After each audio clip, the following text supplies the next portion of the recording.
Thank you everyone for joining us tonight. Vadim and I are very glad you're here with us.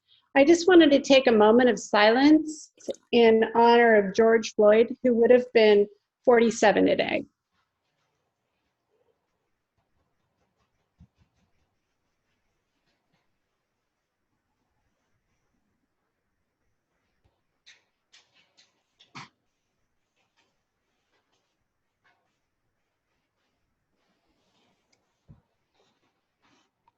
All right, thank you. We can go around with introductions of PCCEP members. I'm Ann Campbell. Thank you for coming. Vadim Mazursky, thank you everybody as well. Amy?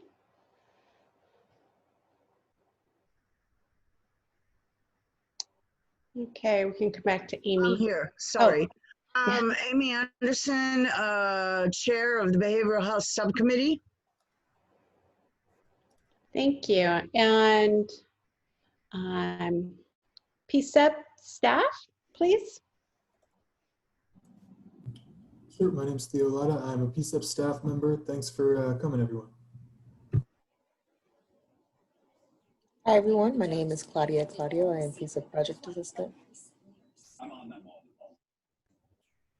Thank you. Thank you, everyone. Okay, I think the first, if you've all seen our agenda, the first issue we're going to talk about is PPB directives. And I spoke with Mary Claire about it, and she said that she was going to speak about the directive process and what directives are currently open for public comment. That's something that we want to involve the community in that. So Mary Claire, are you going to speak about it, or do you have someone else from the Police Bureau? No, actually, I would like to correct the record. I certainly said I would provide, and I have with me today my most capable policy team. I'd like to introduce you to Ashley Lancaster, who is the director of our policy team, and then Officer Laurel Green Mitchell, who is recently joined the team, and the two of them are basically responsible for that, and I'm going to be turning it over to the experts to share the information with you this evening.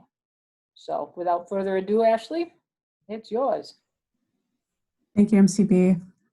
If I wanted to show my face, but I'm going to cut my feed just to mitigate any connectivity issues, but I'm happy to pop back up upon request. So I wanted to start at the outset by just sharing a little bit about myself and how I came to join the Bureau.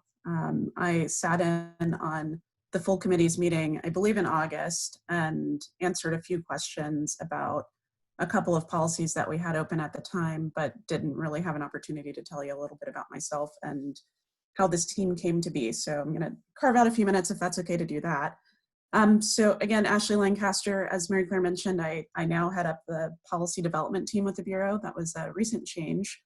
I'm originally from Alabama, and through it took a very windy road to end up in Portland by way of Washington, DC and LA. But moved here about 4 years ago and immediately joined the Bureau at that time. So I've been with the Bureau for 4 years. The PPB set out to, if Mary Claire can correct me if I'm wrong, but the old way of doing things as it pertains to policy was essentially to have certain officers working with the city attorney develop policies based on sort of on an as-needed basis. With the introduction or the involvement of the DOJ, with the city through the settlement agreement, the Bureau made, I think, a pretty insightful decision to put together a team to directly address the DOJ policies as identified in the settlement agreement, but to also give much needed attention to the other 150 plus policies that are on the books with the Bureau. My background is in public policy. I've never worked in law enforcement before. I'm a non-sworn member of the Bureau. I'm a civilian member. As she mentioned, we have Officer Laurel Green Mitchell on the call as well. She recently joined the team in late July. Originally, we had a lieutenant as the head of this particular group, and another civilian member working alongside me, but there have been some staffing changes, and now we are an excited and enthusiastic team of 2, and very excited to have Laurel on board.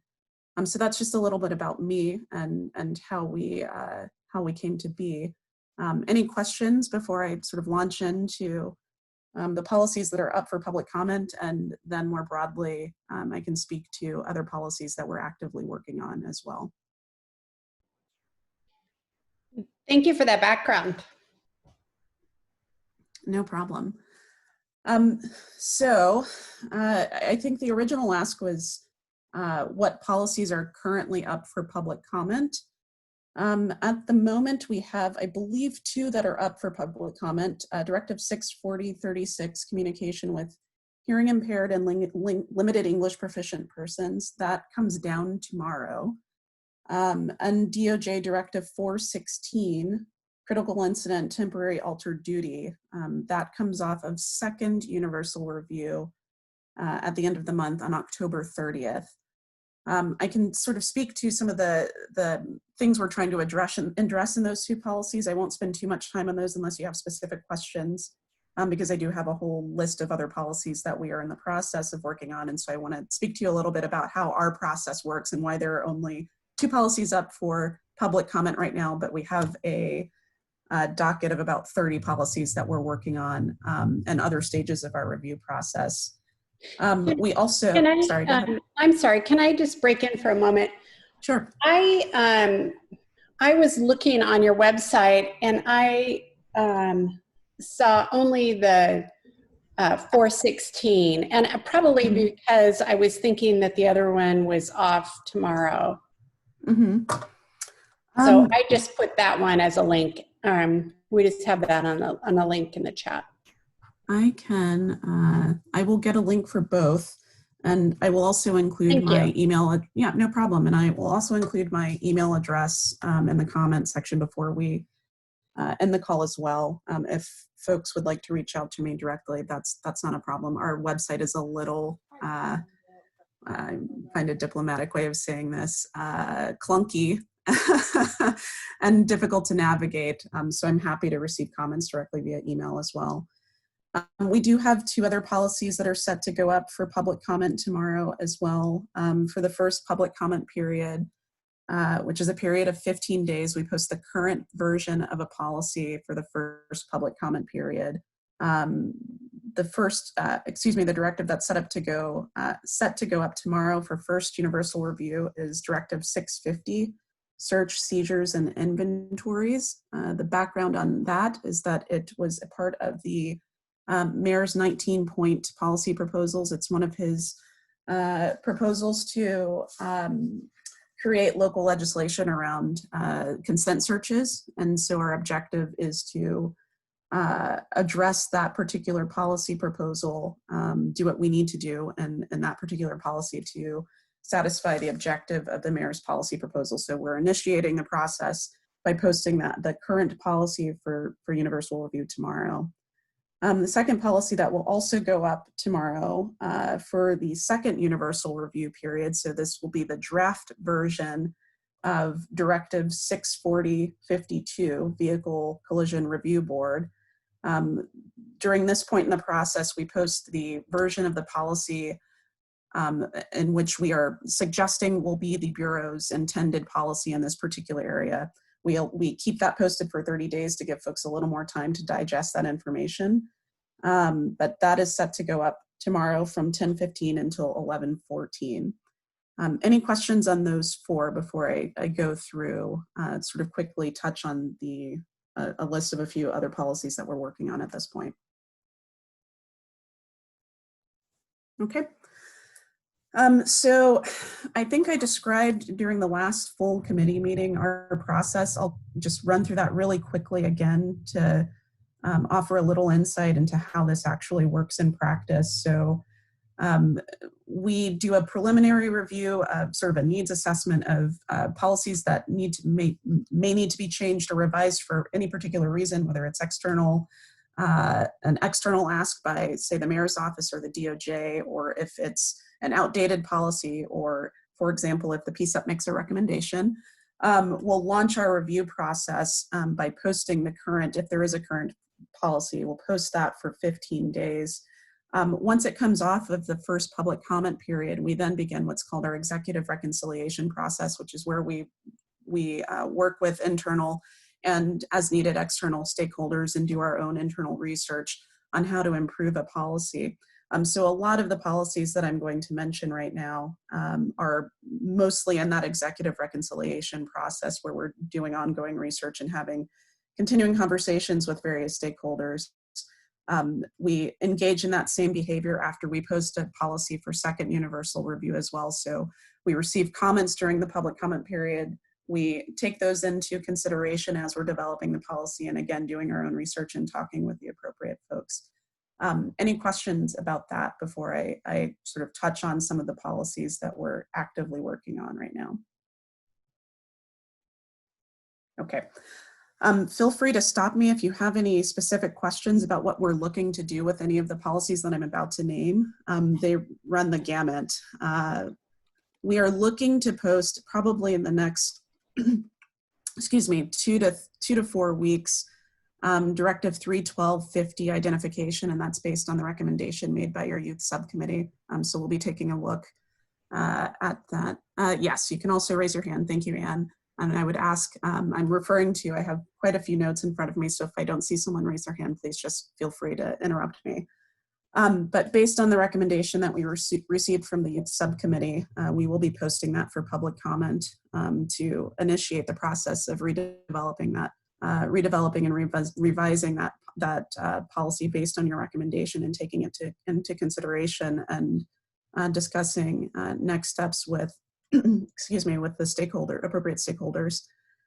We are also actively working on our alcohol use, drug, controlled substance use, tobacco use, drug and alcohol testing suite of policies that pertains to members' use of those particular substances, not affecting the public.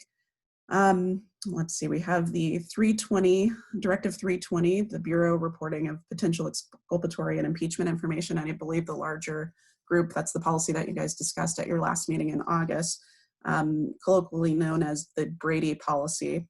Right now we're in the process of discussing our proposed changes, our proposed draft with the DA's office. We will also need to discuss that with the DOJ. But would encourage you, and I didn't say this at the outset, but I think I emphasized it at the last meeting. We have these 2 windows during the public comment period, but I encourage folks to email me or to reach out to we have a directives email address, and I can include that in the comments section at the end of this call as well. At any point, it doesn't need to be posted. If you have something to say about a policy, we may not be able to address it immediately until we get to the review process for a particular policy, but we archive those comments and we do read every single comment submitted by the public. I, along with Laura, will do that. So we appreciate your participation in our process and encourage it even if we don't have a policy posted for public comment. I've already mentioned Directive 416, critical incidents. We're working on the foot pursuit policy, and I know that there's a subcommittee recommendation on that. I'm hoping we can discuss that after I wrap up this meandering presentation. I'm trying to be brief. We are working on our PS3 program. It's up for annual review. As most of you know, we implemented that program around fall last year, and when we have a new policy, we take a quicker look at necessary changes. We usually do that within a year of implementation of a new policy. So we're undergoing that process right now. I could go on. I'm looking at this and I'm like, God, there's not enough time in this meeting. The point that I'm trying to make here is that while we only have 2 to 4 policies posted for public comment, at any given time over the course of 4 to 6 months, we're working, we have about 30 to 40 policies on our docket in various stages of our process. Some of these are farther along in the process with the DOJ for review, with the union for review. Others are in the nation stages, like the identification policy that I mentioned earlier. But I'm happy to share this. It's probably easier for me to share this information with you maybe via email, so you can get a sense of what we're working on, and if there's any, if there are any policies that jump out at you, I'm happy to speak more specifically to those, because I could talk for days about what we're doing with just the 2 people that we have on board. So with that, I will, Anne, turn to you if you have any questions, or if anybody on the call has questions, and then I have a couple of thoughts that I'd like to share about ways in which I think we could work together.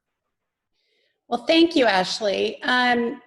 I think I'd like to start with ways you think, if you would just say a little more about that, and then ask for PCCEP comment and then public comment on 416. I believe that's the one we have that we have noted today. Sure. Excuse me. So using your, I believe it was this committee that developed a recommendation around revisions for our foot pursuit policy. I believe the recommendation was to amend the policy to, and I'm paraphrasing here, but to limit the use of force in the context of foot pursuits. And that recommendation included criteria for that officers should consider prior to initiating a pursuit. I think I understand the objective of that recommendation. Broadly stated, it's to limit circumstances in which officers are using force. The ask is a fairly restrictive, and we can spend more time on that if you'd like. I think that there are ways we can achieve that. The shared objective of limiting the amount of force officers use, but the threshold that the subcommittee has established in its recommendation poses significant problems. I think ways that we can sort of meaningfully work together would be to talk about subjects of interest to the group earlier in the process prior to the development of a recommendation, and talk about objective-based recommendations. So yes, the broad goal here would be to limit the amount of force officers use in these circumstances, and that's an objective that I think we could work with. I think that it would also be helpful for us to discuss what other jurisdictions are doing right and what they're not doing so well, as to serve as guideposts. So for example, I believe it's Baltimore has a draft policy, foot pursuit policy, that has some pretty good goalposts in this regard. I'm happy to include that link. I'm making a lot of promises to include links, so let me write that down. But I think it would be helpful for us to have some discourse prior to the development of a recommendation, so we can, I want these, we have a shared goal of wanting to improve the practices of the Bureau, and so I want these recommendations to be meaningful and to push the envelope as much as we can. But with the current recommendation, it sets an extremely high bar that would, just as an example, limit an officer's ability to intervene when an assault 4 is committed. So if somebody's punched in the face walking down the street and says, hey, that person punched me in the face and they stole my purse, the recommendation would limit an officer's ability to pursue that person on foot. So I think that there's wiggle room there, but I think that it would be helpful to have more collaboration earlier in our process, and so we can talk about necessary changes to the policy to inform your recommendations. Okay, thank you. Do any PCCEP members have any comment?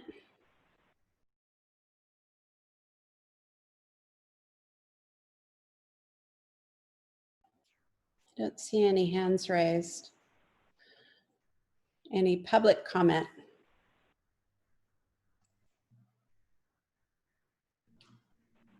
I don't know how to raise my hand. Just go ahead. Okay. So I attempted to pay attention the best I could This is my first time showing up to one of these meetings, so I don't know exactly if this is how this is supposed to be used. I put something in chat, so I'm actually just going to be reading right off of it. Reading the current directives link, I see that critical incident stress debriefing is first defined and then reference is being used after a critical incident. There is some evidence that critical incident stress debriefing can harm officers participating, and I can provide links, at times increasing as opposed to reducing incidents of PTSD. As a broader question, but also specifically related to critical incident stress debriefing, how is the PPB integrating evidence-based policing to reduce harm to both officers and the public?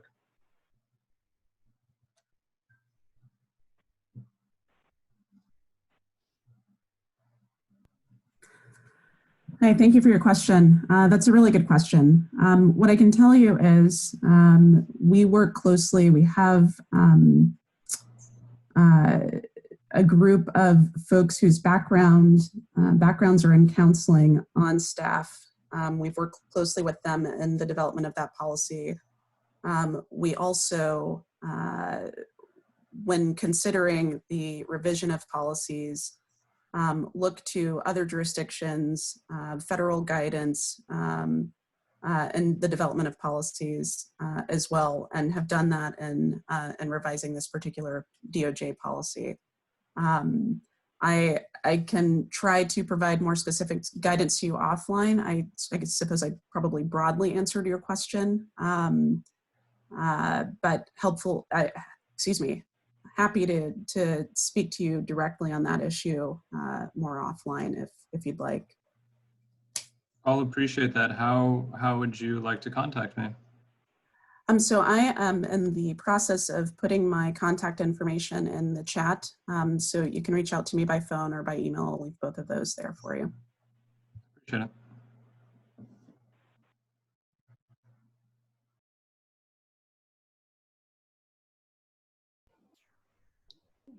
Thank you, Mackenzie. Is there any other public comment? Barbara Bushinsky, Portland Cop Watch. I just have a question. I remember from one meeting, I think it was the behavioral health meeting, somebody said that sometimes people with mental illnesses or addictions are so scared of the police they'll run no matter what because they're not sure they have a warrant or whatever, even if there's nothing dangerous going on, and that they recommended that the police not chase them, that probably they could find them somewhere else later. And I was wondering if somebody remembers that and how that would be in this policy kind of.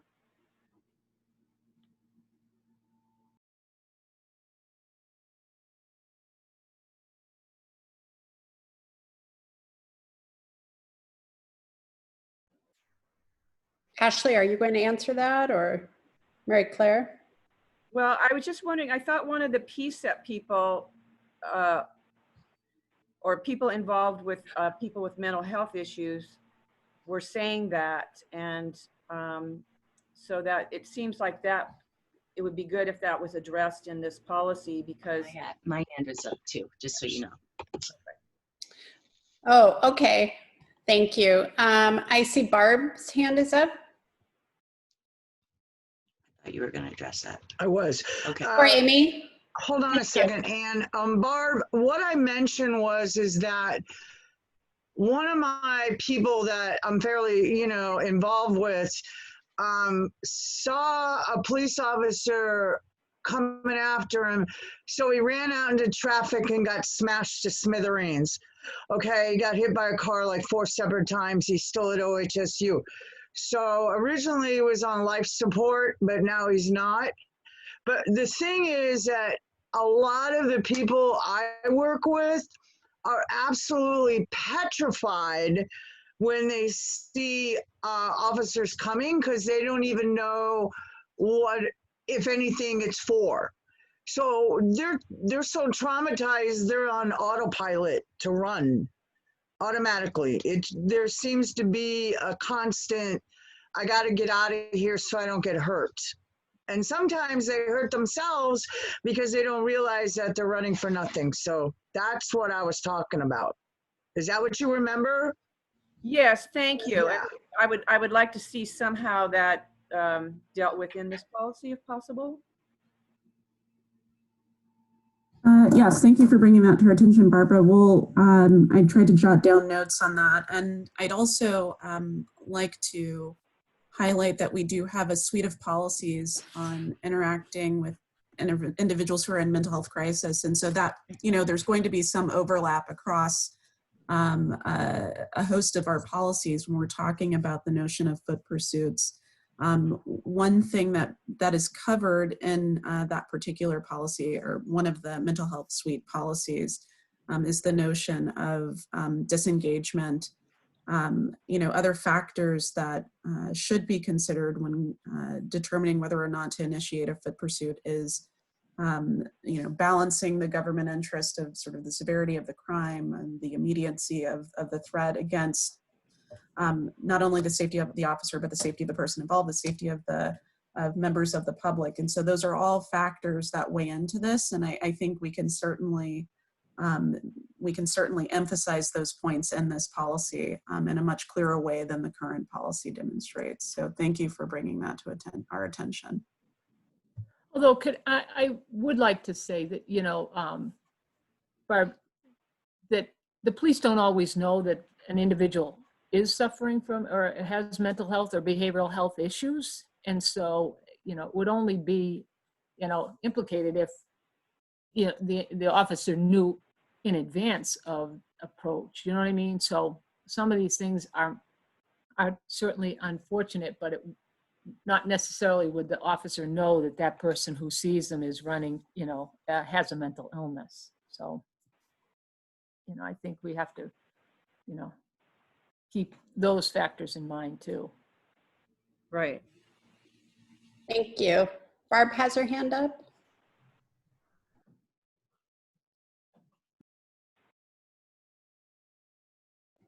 Barb? Hold on, we'll be right with you. Okay, go ahead. Okay, sorry about that. I obviously hit the wrong button.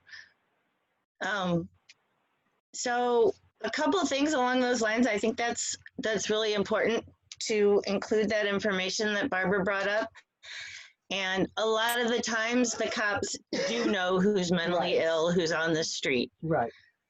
But also a lot of times if there's a well check called in for somebody and that somebody walks away, they're fine with that. That's less for them to have to do. From what I've noticed, at least. But with regard to worrying about traumatizing the police, I think with the foot pursuit, the idea is that the adrenaline is going up and they've had to work real hard to catch this person. And at that point, they're more likely to, let's just say, have less patience and be more physical, which is, I think, the primary concern. And to put the idea of what Mackenzie said just through that, the cops need to learn, they need to learn some trauma-informed care things, because I have watched countless times where the person is fine and then the cops come and go to arrest the person and they're not nice. And so the person reacts. I watched somebody who was literally just like sitting down and the cops I don't even want to describe it, was completely unnecessary. And the reason the person reacted was PTSD. If they had just said, we're going to arrest you now, stand up, give us your hands, it wouldn't have been a problem. So I just want to mix that in there with that. Thanks. I'm not touching anything. Thank you. Does anyone else have any other public comment? If not, I think we're going to move on. And thank you, Ashley, for sharing today. And thanks for posting the information in the chat on your contact information. And if I can jump in real quick, Sure. I just wanted to bring up Zainab and Mackenzie have asked Mary Claire and Ashley maybe to expound at a later time. I know we don't have the time in this meeting, but have a further discussion with community involved. It sounds like they'd like it as a public meeting at some point. Is that something that you all are willing to take part in? And then I can follow up with you both via email as well. But I wanted to make sure that I mentioned it right now. Thank you. It looks like Mackenzie's interested. Is that right? Yeah, Mackenzie and Zainab mentioned, so Yeah. would Mary Claire and Ashley both be interested in doing that as well? Sure. Cool. Yeah. Okay, I'll follow up with you both via email. Thank you very much. Thank you. Thanks, Theo. Okay, I'm going to pass this over to Vadim. He's going to take Thank you, on Van. the next item. So the next item is a discussion of the Truth and Reconciliation Commission. For those that are new to this meeting, about a little over a year ago, the Portland Police Bureau, in concert with PCCEP, provided a public engagement plan. And one of those planks on the public engagement plan is working on a Truth and Reconciliation Commission, where some of the injustice in the past will be brought to light. This might be just with the Portland Police Bureau. It might be citywide. That still needs to be worked out to some extent. In the past, we've had some conversations about that the model was intended to be a citywide model. And we've had conversations with the mayor's office about that as well. So we've had about 3 listening sessions within the settlement agreement and policy work group about the Truth and Reconciliation model, and one with the racial equity subcommittee about the Truth and Reconciliation model as well. So at this point, we've had quite a bit of feedback on what the process would look like, some of the steps in that process, as well as what sort of people might be interested in working on this committee. So today I'd like to share just a proposed plan. It's been quite some time now that this has been in the works, so I'd really like to kind of focus this meeting on both creating the committee, as well as perhaps setting some deadlines or proposed deadlines to actually make sure that we're able to accomplish the necessary goals. Once we have this in place, I think we can quickly move on to the next stage, which is actually setting up this commission.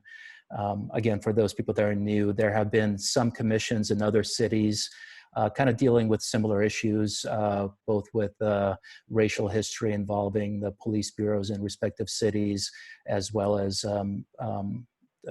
some other historical injustices that have occurred, and bringing those to light and discussing them. And it seems that that has resulted in long-term change, as well as moments of catharsis within various groups within the city. So that's the impetus in recognizing that and moving forward with that. So to begin, let me see if I can do a screen share, and then I can go ahead and grant you access. Thank you.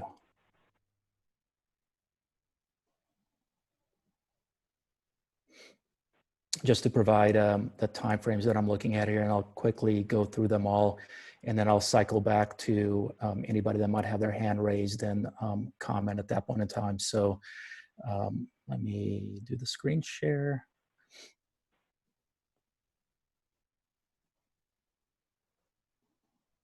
And that'll entail some changes on my computer, apparently.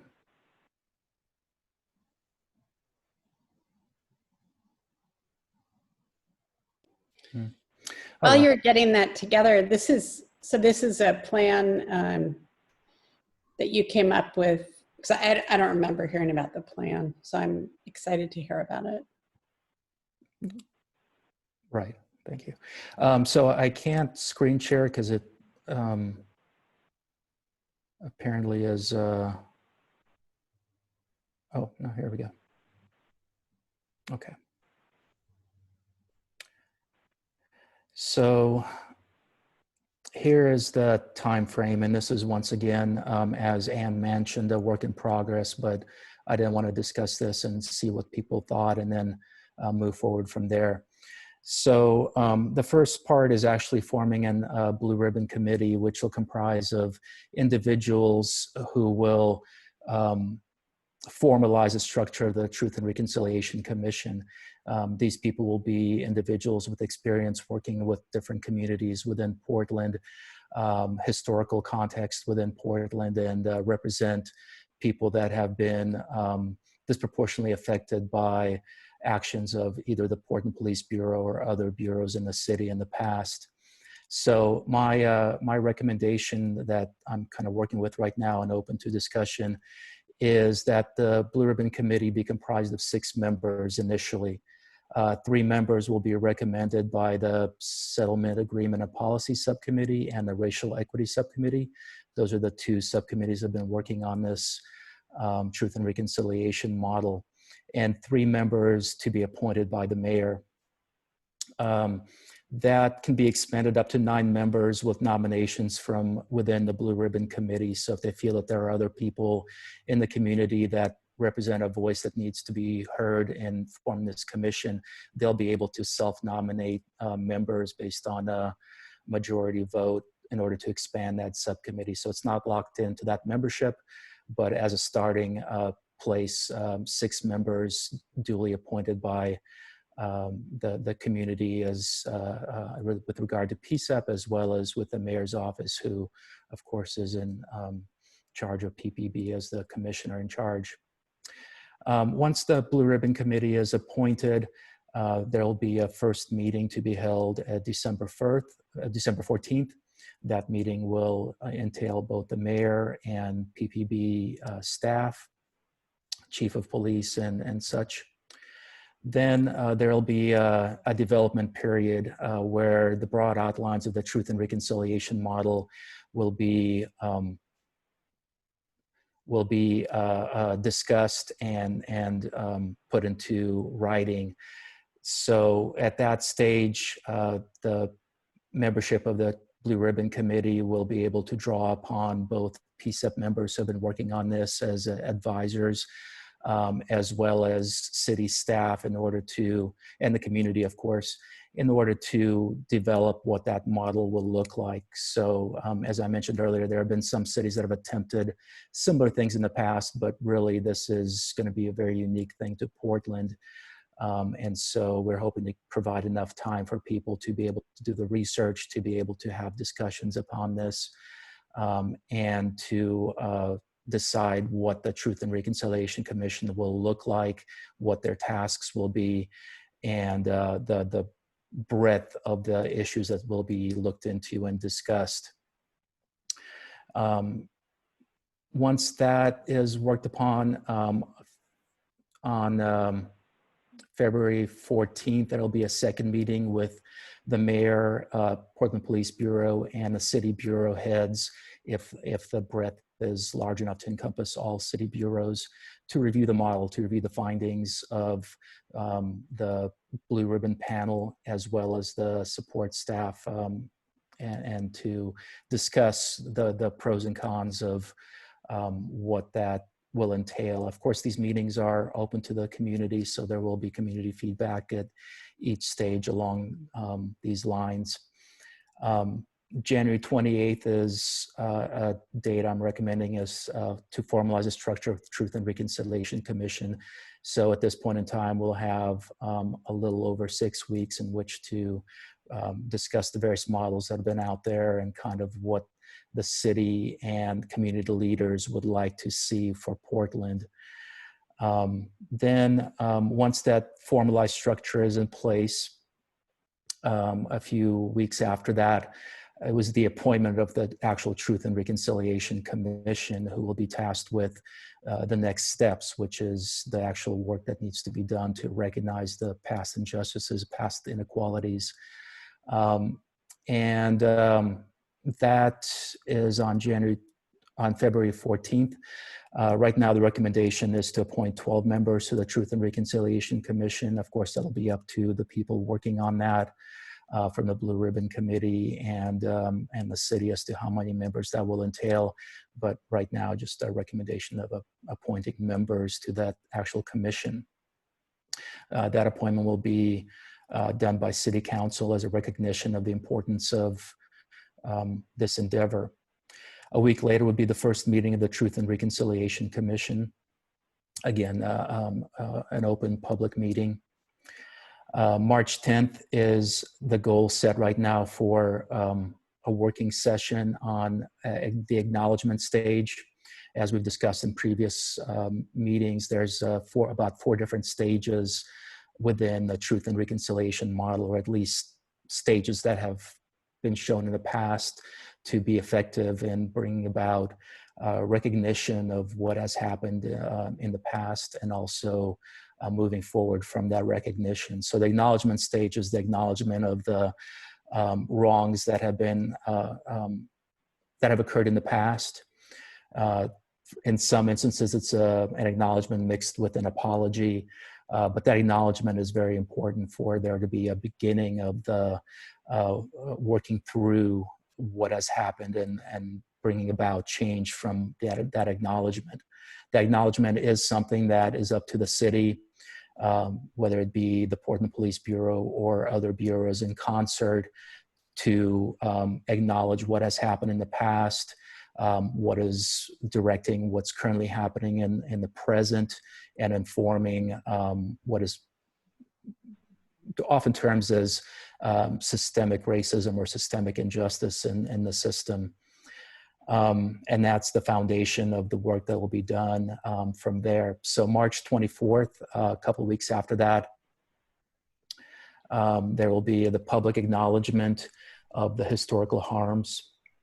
Can I ask a quick question, Vadim? Yes, Anna. Mm-hmm.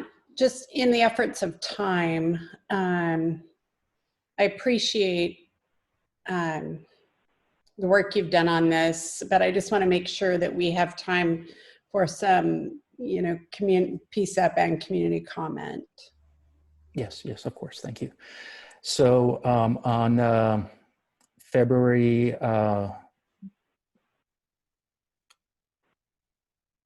on March 24th with the public acknowledgement.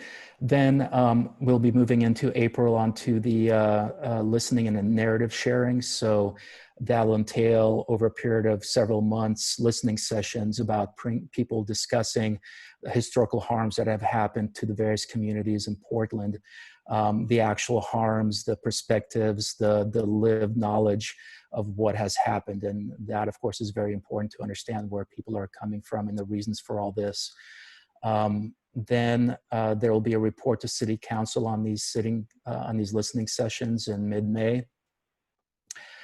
Moving forward to, in June, a working session on fact-finding, which is building an objective account of the local history and harms that have produced distrust behind those relationships. So it's more of looking through the history, building upon the listening sessions, and actually pinpointing the harms that have happened in the past and bringing those to light.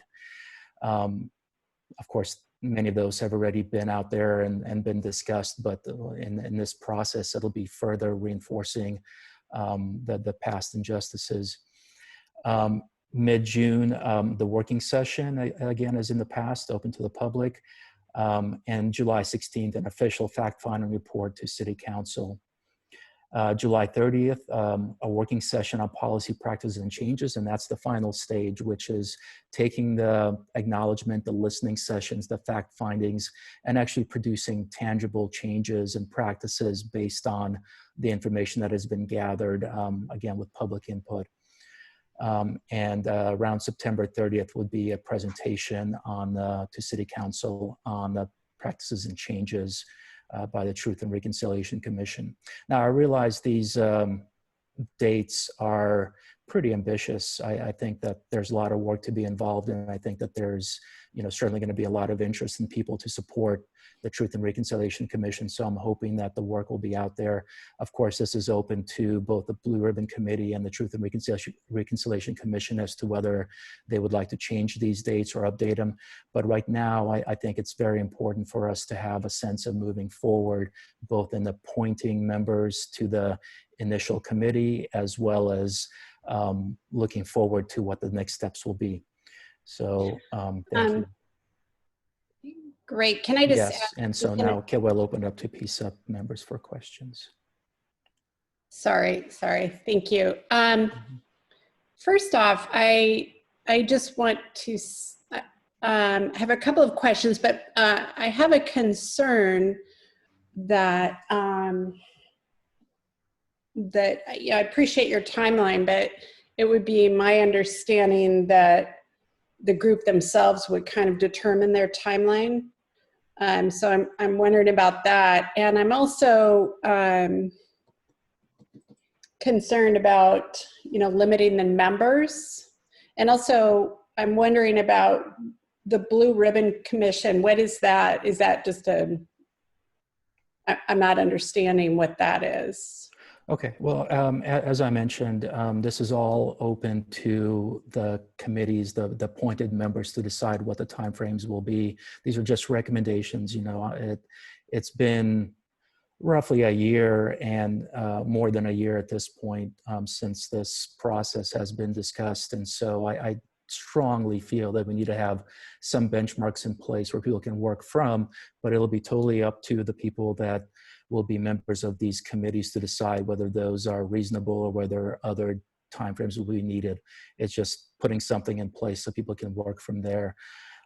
With respect to the membership, so the Blue Ribbon Committee is just tasked with the initial creation of the Truth and Reconciliation Commission. Certainly PCCEP, we've done a lot of research here on what the models look like, and we've had the open discussions and discussed with people who should be on these committees and received some feedback on those, both within the Settlement Agreement and Policy Committee as well with the Racial Equity Subcommittee. But now I think we need to pass the baton over to people with lived experience who have been working in the community, who represent communities that have been disenfranchised or hurt or otherwise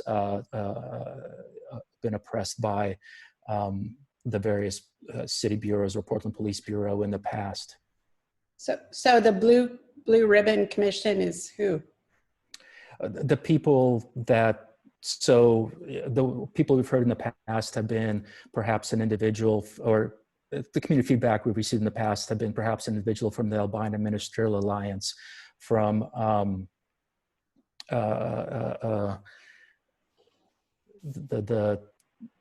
I'm blanking on a name, but Reorganizing Oregon, that's not the name of it, but which is Reimagine Oregon? Reimagine Oregon. I see. And things like that. That's an umbrella organization, but those individuals are the kind of individuals that have been expressed as someone that we should reach out to. Now, of course, these individuals have to agree, so there needs to be some discussions about those, but those are the individuals that I'm talking about here. Okay, I want to open it up to other people, but I just want to say that I am interested, of course, in this process, and I want as much community input as possible. And I do not want to limit how many people are involved in this process.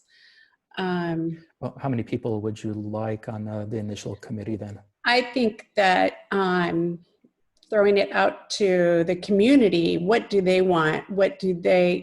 Who do they want to have on the committee? I don't think that I do not believe that I am the person to say who should be on a committee or to limit how many are on it.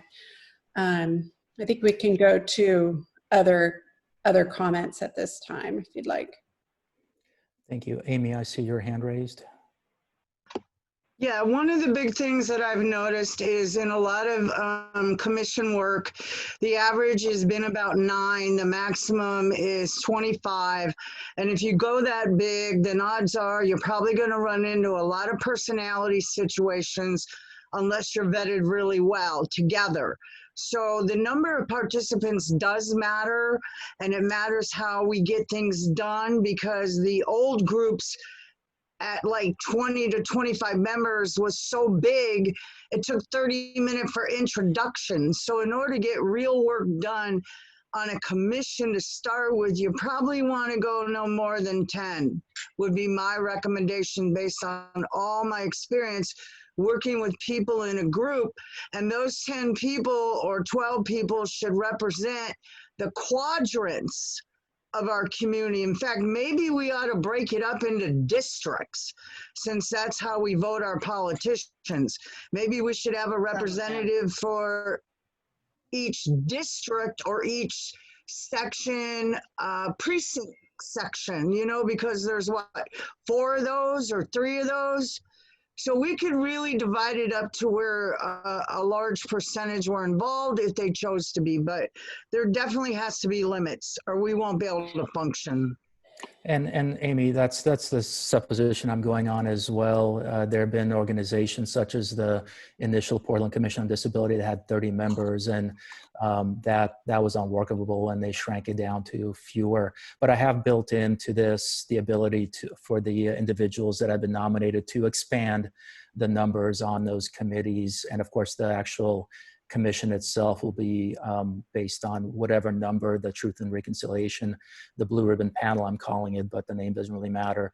The formative members decide is appropriate for that. So we don't have to decide that at this point in time. And I do agree with you that we might not be in the best setting to be able to decide how many people should be at, you know, we're certainly not the kind of individuals that I think should spearhead these efforts. Although I think it'd be good if we can support them. Yeah. Zainab, I see you have your hand raised. Would you have a comment as well?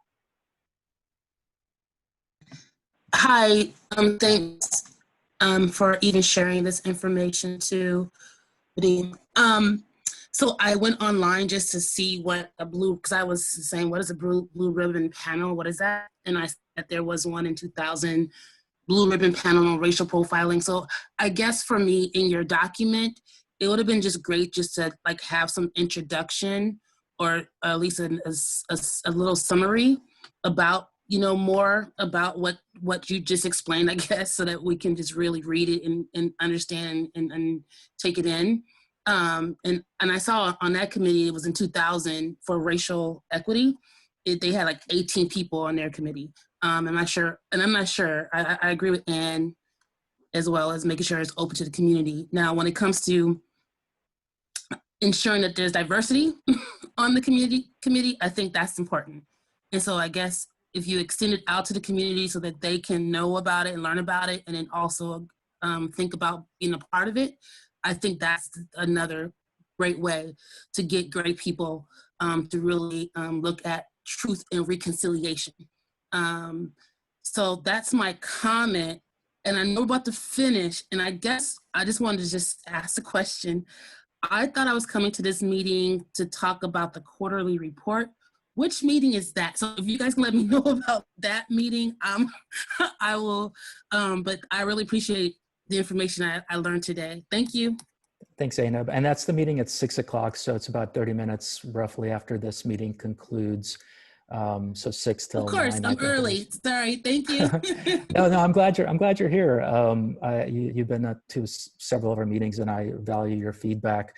So, you know, so 2 things that you raised are things that I wrestled with. One is, you know, certainly the terminology. I was going to use steering committee or something like that, but I was reading through a document and it said, you know, blue ribbon, and it sounded more, you know, official, I guess. So I chose that name. The name, you know, certainly just the group of individuals that will be charged with moving forward with the creation of this model.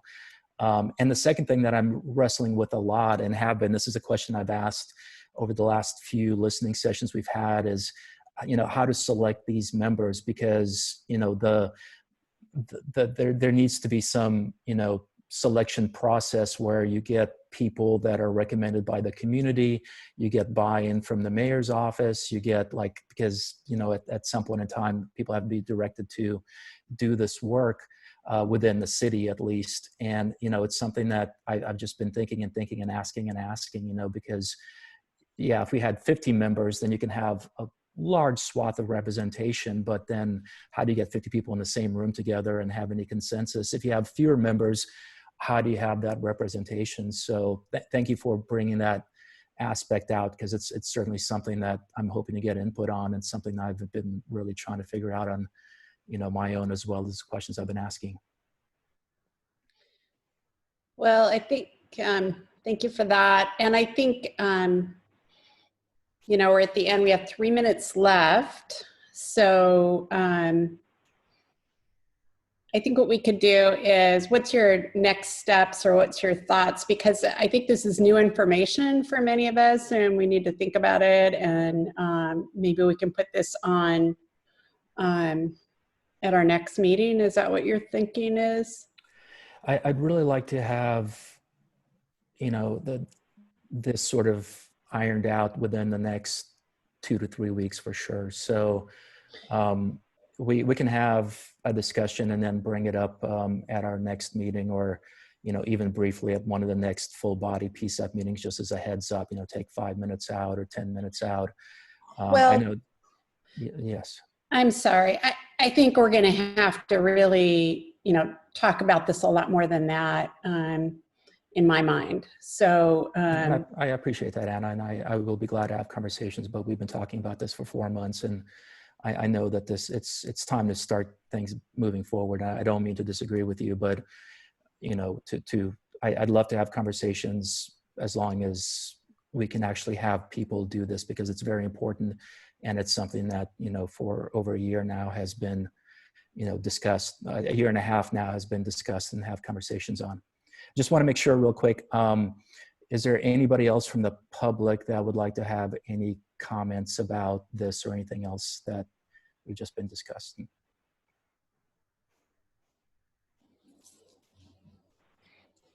Okay, and I do want to recognize Trebi out there. She's been, you know, discussing this at a lot of our meetings and been reading literature about this. So Trebi, thank you for all the help you've done, for your comments in the past, and all the work you've done on this. You're welcome. I'm so excited about this. It wakes me up in the middle of the night thinking about it. So I'm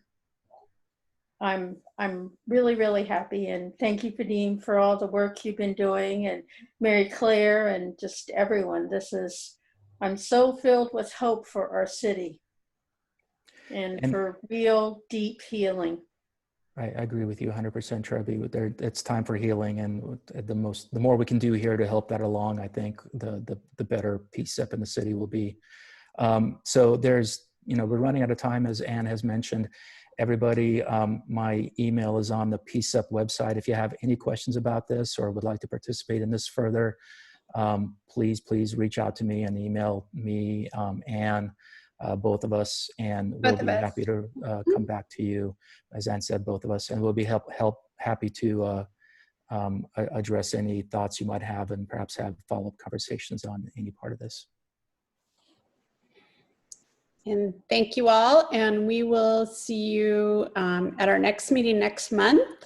And some of you may be joining us for our COCO meeting at 6 o'clock. So thank you very much.